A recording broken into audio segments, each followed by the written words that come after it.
This is Ray. And this is Andy. And this is First Down Sports Podcast. Oh, Ray, nice outfit. I am a football referee, for those that don't know it. Well, they know it now. Now let's get into this, Ray. Everybody knows about the no call, the missed PI that was also a helmet-to-helmet miss at the same time. Everybody knows that happened. Everybody knows that that's what that game will be forever remembered for.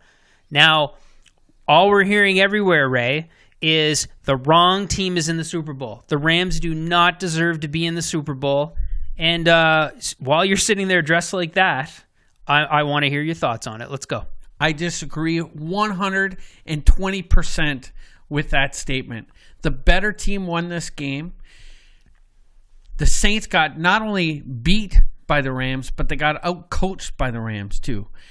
I'm going to just talk real quick here, Andy. There's three teams on the field in every single game. There's the home team, the visiting team, and us officials. We never lose, okay? But let's keep going here. You never win either. Here's the other thing about that's true. That's true. All right, here's the thing about the Rams. And I see this, or about the Saints. I see this all the time. They talk about the mistakes the official makes, the missed call that the official make, the call that the official did make. Well, I see it in every single game. Every game I've ever worked, ever watched, there's mistakes in the game. Not just players' interceptions or fumbles or drop passes or missed receivers. You see that all the time. That's game stuff. Coaching decisions are just as bad but don't get as much talk as the officials. Sean Payton, under 2 minutes, 20-20, trying to run out the clock to win this ball game. What's he do, Andy? He throws his first pass to Michael Thomas, incomplete, stops the clock. That's not very good usage if you're trying to run the clock out. Well, he was planning to complete it, Ray, but fair enough. Continue. Okay. Runs a pass, first down, big mistake. Then they have to take a timeout because they don't have their call ready to go. That's a huge mistake. How come nobody's talking about that? Yeah. Right? Then Kamara comes out, runs the game, or runs the ball, gets nowhere with it. The Rams have to use a timeout. There's a smart coach play. All right? Yeah. You make them burn their timeouts. Okay. What's he do? He comes out and throws another pass. This play, right? But this play should never have happened. That should have been a run up the middle, run the clock down, burn the clock so that you can kick your field goal if you don't get into the end zone. And that way the Rams get the ball back with 35, 37 seconds left to go in the game. This one play, Andy, has nothing to do with why the Rams are headed to the Super Bowl. Wow. Nothing, Ray? Has nothing to do with it? Nothing. Okay. Because we go to overtime. Mm-hmm. Because of that play, maybe? Saints go to the win. They get the ball first. They win the coin toss. Mm-hmm. And then they come out, Andy, in overtime. They get the ball. They throw a pass incomplete to Thomas again. They throw another pass over the middle to Arnold. We got a pass interference. Mm-hmm. Okay.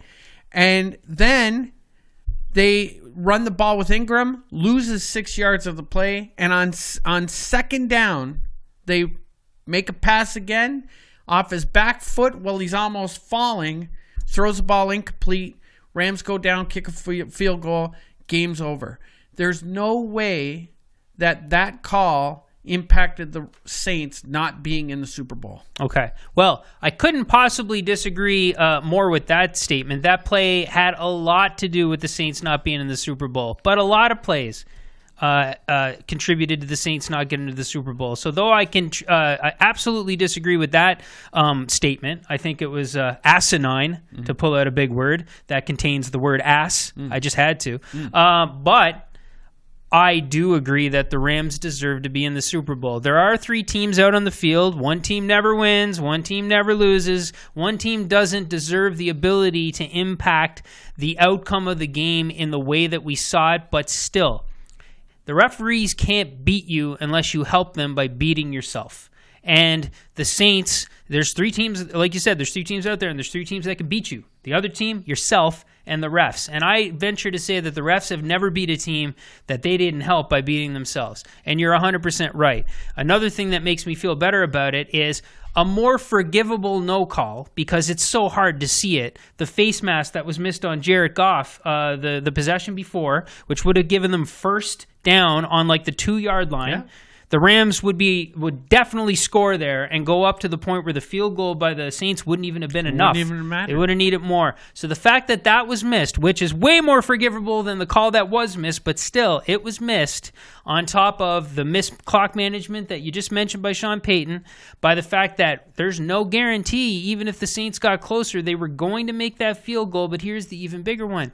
Look at the other game that happened that day. The Patriots got the ball first in overtime, and that's the reason they won. Well, the Saints got the ball first in overtime on their home field. With the crowd that was as loud as it was. The Patriots proved how big of an advantage of that is, and the Saints did not take advantage of it. And you know what? As mad as everybody is, and as mad as Sean Payton was at the time, if you watch the post-game interviews with Sean Payton and Drew Brees, they harped way more on the mistakes they made and the things that they didn't do in the game than they did on that call. Now, they weren't impressed with the call, but they were harping on those other things because they legitimately should have been, Ray. So, though I think you're crazy to say that play had nothing to do with the Saints not being in the Super Bowl, the Rams deserve to be in the Super Bowl just as much as the Saints don't deserve to be, because of everything else that happened in that game. The Saints had a 13-0 lead at halftime, Andy, with that home field advantage.